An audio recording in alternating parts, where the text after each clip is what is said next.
Assalamualaikum warahmatullahi wabarakatuh. Kami dari Akademi Kebidanan Siti Fatimah akan menjelaskan tentang indikator tumbuh kembang anak untuk memenuhi tugas pengantar asuhan bayi baru lahir yang diampu oleh Ibu Wipisari Aisyah, SST Kep M Diomed.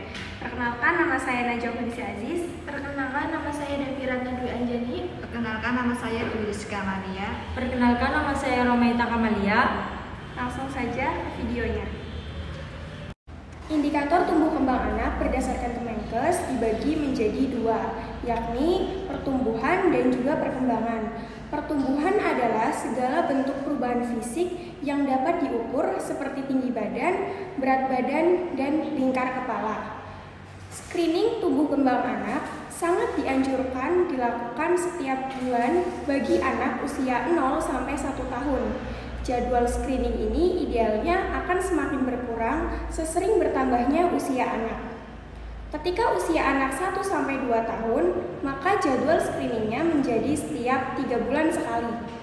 Di sisi lain, untuk anak usia 2-6 tahun dianjurkan setiap 6 bulan sekali. Berikut adalah indikator tumbuh kembang anak.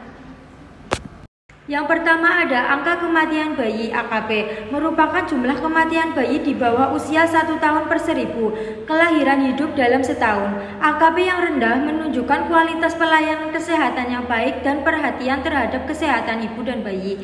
Yang kedua ada angka kematian balita AKB, merupakan jumlah kematian anak di bawah usia 5 tahun per 1000 kelahiran hidup dalam setahun. AKB yang rendah mencerminkan kualitas pelayanan kesehatan, gizi yang baik, dan akses air yang bersih dan sanitasi yang memadai. Yang ketiga ada cakupan imunisasi, menunjukkan presentasi anak yang telah menerima vaksinasi sesuai dengan jadwal yang direkomendasikan. Cakupan imunisasi yang tinggi penting untuk mencegah penyakit menular yang melindungi anak dari resiko yang serius.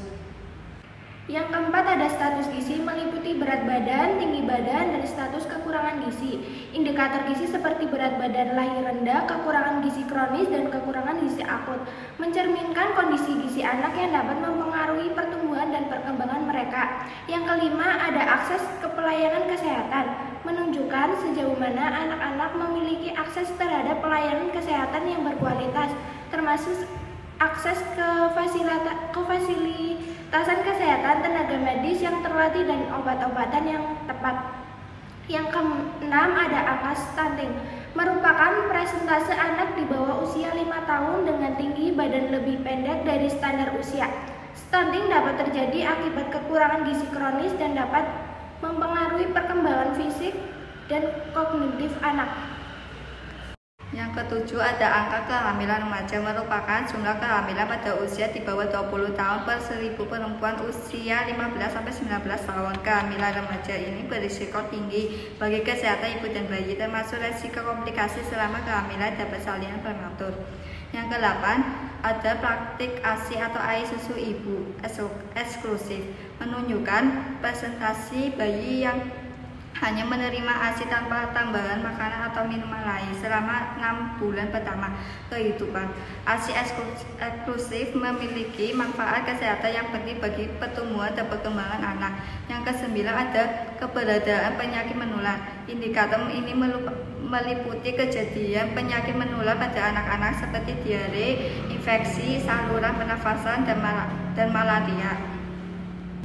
Yang terakhir, kesehatan mental, meliputi prevalensi gangguan mental dan masalah psikososial pada anak-anak. Indikator-indikator di atas digunakan untuk mengukur dan memantau kesehatan anak di Indonesia, serta membantu merumuskan kebijakan dan program-program yang bertujuan untuk meningkatkan kesehatan dan kesejahteraan anak-anak di negara ini secara efektif.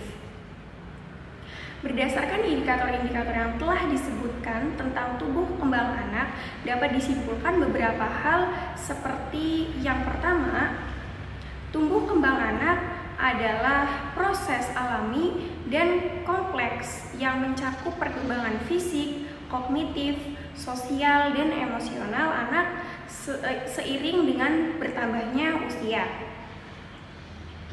Yang kedua, indikator tumbuh kembang anak dapat dibagi menjadi beberapa aspek, termasuk perkembangan motorik, gerak kasar dan halus, bahasa dan komunikasi, kognisi atau pikiran dan pengetahuan, sosial dan emosional. Dan yang terakhir, setiap anak memiliki tempo perkembangan yang berbeda, sehingga penting untuk memahami bahwa tidak semua anak akan mencapai tonggak perkembangan pada usia yang sama. Sekian video dari kami, kurang lebihnya kami mohon maaf. Kami akhiri. Wassalamualaikum warahmatullahi wabarakatuh.